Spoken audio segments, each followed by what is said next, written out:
About cube and cuboid. मात्र 7 से 8 minute में मैं आपको क्यूब और क्यूबाइड के बेसिक जानकारी को बताऊंगा। क्यूब जिसे घन और घनाभ कहते हैं। आप ये जानते हैं कि आपने जूनियर कक्षाओं में 2 डायमेंशनल चीजों को पढ़ा। 2 डायमेंशनल चीज जिसे हम केवल प्लेन पे अर्थात पेपर पे, ब्लैक बोर्ड पे अर्थात श्यामपट्ट पे खींच सकते हैं, जैसे आयत, ये सभी लोग जानते हैं, रेक्टेंगल, ट्रायंगल, स्क्वायर यानी वर्ग,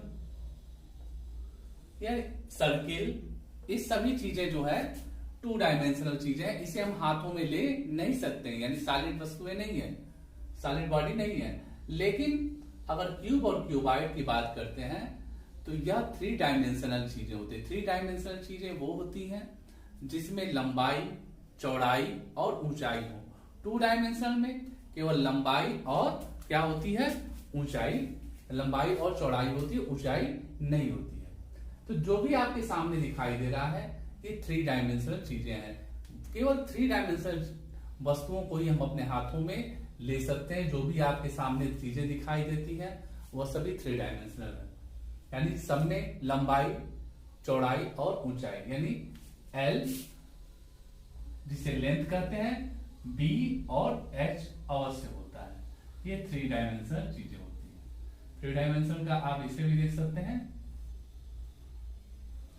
ठीक, तो बात करते हैं क्यूब और क्यूबाइड। तो पहले इसकी जानकारी फार्मूले की तो बाद में बात करते हैं, पहले इसको समझने की क्यूब और क्यूबाइड होता है क्या है। तो क्यूब और क्यूबाइड में बहुत थोड़ा सा अंतर है, सूत्र में भी अंतर है, लेकिन अंतर क्या है कि क्यूब और क्यूब की जो सतह होती है, सतह का मतलब फेस यानी फलक जो होती है वह जो होती है स्क्वायर शेप में होती है। यानी क्यूब में क्या होता है, इसका जो फेस होता है वह क्या होता है, स्क्वायर शेप होता है। लेकिन क्यूबाइड में यानी घनाभ में जो फेस इसका होगा वह कैसा होगा, रेक्टेंगुलर होता है।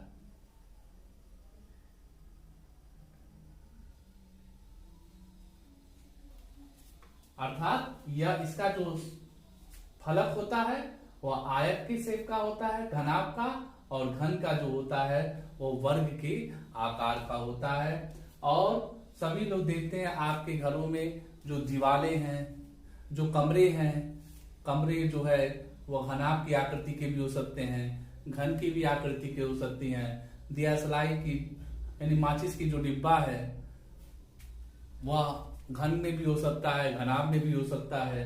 लूडो खेलने वाली जो गोटी है यानी जिसे डायस बोलते हैं, उस डायस का जो है आकृति जो होता है, शेप होता है, वह क्यूब शेप का होता है। तो आप सभी देखते हैं कि उसमें कितनी सतह फेस होती है, 6। ठीक, शीर्ष कितने होते हैं, ये सब शीर्ष दिखाई दे रहे हैं। ये देखिए 1 2 3 अब 4, नीचे 1 2 3 और 4, यानी शीर्ष कितने हो गए, 8। यानी वर्टेक्स कितने होंगे, 8। चाहे क्यूब हो चाहे क्यूबाइड है, दोनों में जो है वर्टेक्स की संख्या जो कितनी होगी, 8 होगी। किसी भी वर्टेक्स पे यानी वर्टिसेस पे जो है 3 कोरे आपस में आकर मिलती है। किसी भी वर्टेक्स पे जो है कितनी कोरे मिलती है, वह 3 कोरे आकर मिलती है, LBH। इस तरह जो होता है वो नंबर ऑफ एजेस या नंबर ऑफ कोर, इसकी जो संख्या होती है कितनी, 12। सतह कितनी होती है, 6। शीर्ष कितनी होती है, यानी फलक कितने होते हैं, 6। शीर्ष कितने होते हैं, 8। और कोर कितनी होती है, 12। तो यह आपके लिए बहुत आवश्यक है कि घन और घनाभ में क्या अंतर है।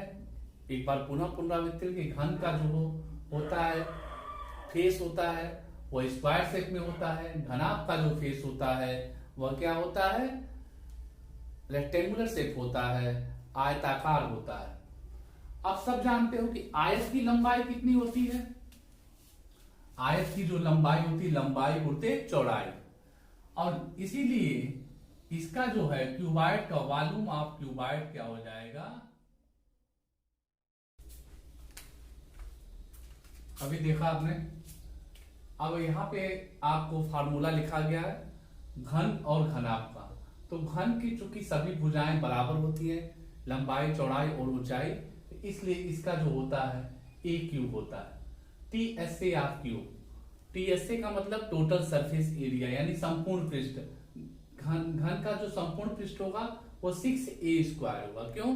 क्योंकि घन में जो है 6 सतहें हैं और सभी सतहों का जो है सभी फेस का जो क्षेत्रफल होगा वह इक्वल होता है, और घन का जो फेस होता है वह इसका वर्गाकार होता है, इसलिए उसका क्षेत्रफल होगा a²। और कुल कितने हैं फलक हैं, कितने फेस हैं, 6 है, तो 6a² हो जाएगा।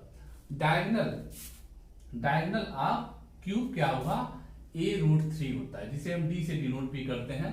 यहाँ चित्र में आप देख सकते हैं कि AC डैश जो है वह क्या है, डायगोनल है।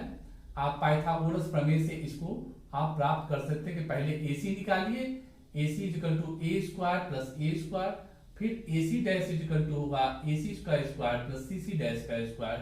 आप देख सकते हैं a√3। अब यहाँ पे वॉल्यूम ऑफ क्यूबाइड क्या होगा, LBH, total surface of cuboid यानी घनाभ का संपूर्ण पृष्ठ होगा 2LB + BH + HL। क्यों? क्योंकि आप देख सकते हैं कि यहाँ एक सतह दिखाई दे रही है, यहाँ एक सतह दिखा रही है, एक ऊपर है, एक नीचे है, फिर आगे है और फिर पीछे है, साइड की भी है। तो एक दो LB का 2 सतह होगा, BH का 2 सतह होगा और HL का भी 2 सतह होगा। डायगोनल क्या होगा इसका, L² + B² + H²। चारों दीवारों का क्षेत्रफल, कभी कभी क्वेश्चन में ये पूछता है कि इतने चारों दीवारों को पेंट कराने में कितना खर्च होगा, या चारों दीवारों को खड़ा करने में कितने ईंट लगेंगे। इस तरह के जब क्वेश्चन पूछता है तो उस समय आपको ये फार्मूला आना चाहिए कि 2L + B + H × H, 2 bracket में L + B × H। अब डायगोनल की बात होती है, कंपटीशन में पूछता है कि अगर आपको एक कमरे में बहुत लंबी रॉड खड़ी करनी है, जिसकी लंबाई जो होगी, लंबाई जो है और जिसकी उस रॉड की जो लंबाई होगी दिए गए घन या घनाभ की लंबाई चौड़ाई या ऊंचाई से बड़ी हो, तो उस कंडीशन में कैसे हम रॉड रखें कि अधिकतम लंबाई का आ सकता है। तो यह जो AC डैश दिखाई दे रहा है, इस कंडीशन में आप रखेंगे। कमरे में आप देख लीजिएगा कि 2 सामने के जो शीर्ष हैं उसको आप मिला लेंगे तो आप रॉड को अधिकतम लंबाई का उस कमरे में रख सकते हैं। तो आज फार्मूला देखिए, अगले वीडियो में आपको 13.1 एंड 30.5 NCERT बोर्ड से यानी CBSE बोर्ड और UP बोर्ड के छात्रों के लिए बताया जाएगा। आज की वीडियो में धन्यवाद।